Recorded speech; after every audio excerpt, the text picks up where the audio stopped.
নির্বাচন ঘনিয়ে আসলেও জামায়াতে ইসলামীর নেতৃত্বাধীন ১১ দলীয় জোটের আসন ভাগাভাগি নিয়ে চলমান টানাপোড়েন এখনও কাটেনি।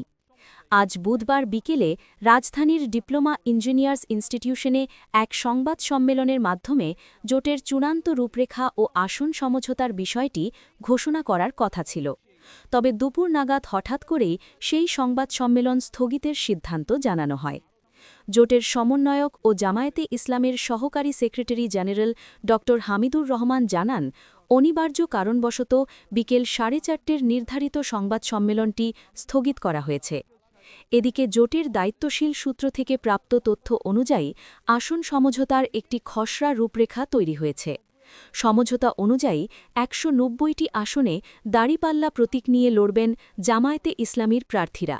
এছাড়া শরিক দলগুলির মধ্যে ইসলামী আন্দোলন বাংলাদেশ হাতপাখা প্রতীক নিয়ে ৪৫টি এবং এনসিপি শাপলা ফুল প্রতীক নিয়ে ২৫ থেকে ৩০টি আসনে লড়বে।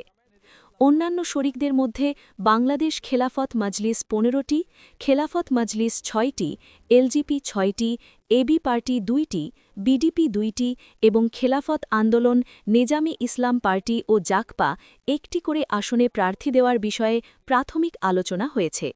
তবে চূড়ান্ত ঘোষণা না আসায় আসন ভাগাভাগি নিয়ে জোটের ভেতরে এখনও এক ধরনের অনিশ্চয়তা ও জল্পনা কাজ করছে।